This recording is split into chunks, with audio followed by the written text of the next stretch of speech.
নমস্কার বন্ধুরা, মৌসুমীর হেসেল থেকে মৌসুমী। আশা করি তোমরা সবাই ভালো আছো, আমিও ভালো আছি। আজকে আমি তোমাদের তেলাপিয়া মাছের ঝোল করে দেখাবো ওল দিয়ে। দেখো এখানে তেলাপিয়া মাছ আছে, মাছগুলোকে আমি ভালো করে ধুয়ে নিয়েছি, তারপরে নুন আর হলুদ মাখিয়ে নিয়েছি।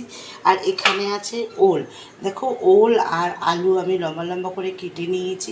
এই ওল আর আলু দিয়ে আমি আজকে তেলাপিয়া মাছের ঝোল করে দেখাবো। তোমরা যদি ইউটিউব থেকে দেখো অবশ্যই সাবস্ক্রাইব করতে ভুলবে না, আর ফেসবুক পেজ থেকে যদি দেখো তাহলে অবশ্যই পেজটাকে ফলো করবে। চলো মাছ ভাজাগুলো রেডি করে।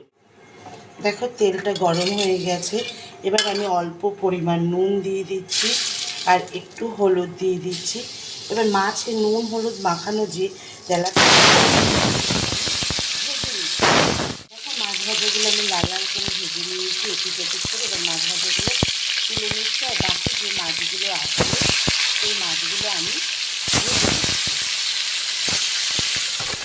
তেলেই কিন্তু আমি আজকে তেলাপিয়া মাছ দিয়ে ওল দিয়ে আমি রান্না করে দেখাবো। দেখো এবার ফোড়নে দিচ্ছি 5 ফোড়ন, দুটো কাঁচা লঙ্কা, 5 ফোড়ন আর কাঁচা লঙ্কা দিয়ে দিলাম ওল আর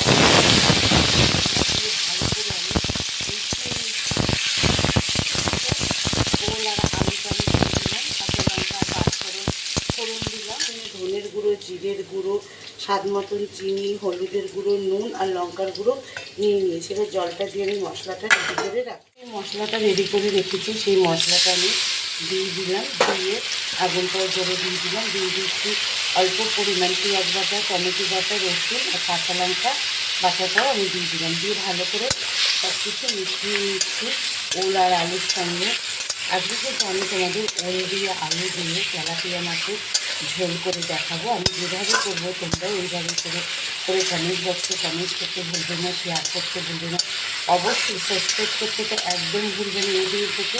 আর ফেসবুক পেজটাকে অবশ্যই তোমরা ফলো করবে। তোমাদের সঙ্গে কথা বলতে বলতে আমি মশলাগুলো কিন্তু ওল আর দেখো ভিডিওটা কেটে গেছিলো। আমি অল্প পরিমাণ উষ্ণ গরম জল দিয়ে দিয়েছিলাম, দিয়ে ভালো করে আমি মিশিয়ে নিয়েছি ওল আর আলুর সঙ্গে। এবার আমি জলটা দিয়ে দিচ্ছি, উষ্ণ জলটা প্রথমে অল্প দিয়েছিলাম, ভিডিওটা কেটে গেছে।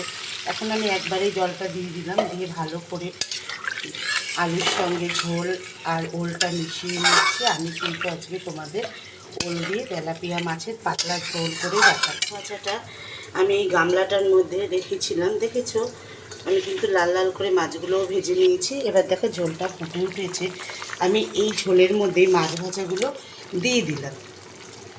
দিয়ে ভালো করে আমি আলু আর ওলের সঙ্গে মিশিয়ে নিচ্ছি। দেখেছো আলু আর ওলের সঙ্গে কিন্তু আমি মাছ ভাজাগুলো মিশিয়ে নিলাম। রান্নাটা কিন্তু একদম রেডি হয়ে গেছে, ওল দিয়ে তেলাপিয়া মাছের ঝোল। আমি তোমাদের দেখিয়ে দিচ্ছি, দেখো ওলগুলো নরম হয়ে গেছে, ধোয়ার জন্য দেখা যাচ্ছে না। আমি গ্যাসটা অফ করে দিচ্ছি, ঠান্ডা হলে কিন্তু আমি পরিবেশন করে তোমাদের দেখাচ্ছি। দেখো গ্যাসটা অফ করে দিলাম, ঠান্ডা হলে পরিবেশন করে দেখো। আমি পরিবেশন করে নিয়েছি, দেখেছো কালারটা কিন্তু অসাধারণ এসছে। আমি একদম সিম্পল মশলা দিয়ে কিন্তু ওল দিয়ে আলু দিয়ে তেলাপিয়া মাছের ঝোল করে দেখিয়েছি তোমাদের। তোমরা কিন্তু এইভাবে অবশ্যই করবে, করে কমেন্টস বক্সে কমেন্টস করতে একদম ভুলবে না, শেয়ার করতে ভুলবে না, লাইক করতে বলবে না। ফেসবুক পেজ থেকে যদি দেখো পেজটাকে অবশ্যই ফলো করবে, আর ইউটিউব থেকে যদি দেখো তাহলে সাবস্ক্রাইব করতে একদম ভুলবে না। গরম গরম ভাতে খেতে কিন্তু অসাধারণ লাগবে ওল দিয়ে মাছের ঝোলটা। আজকের মতো আসি, নমস্কার, সবাই ভালো থেকো, সুস্থ থেকো।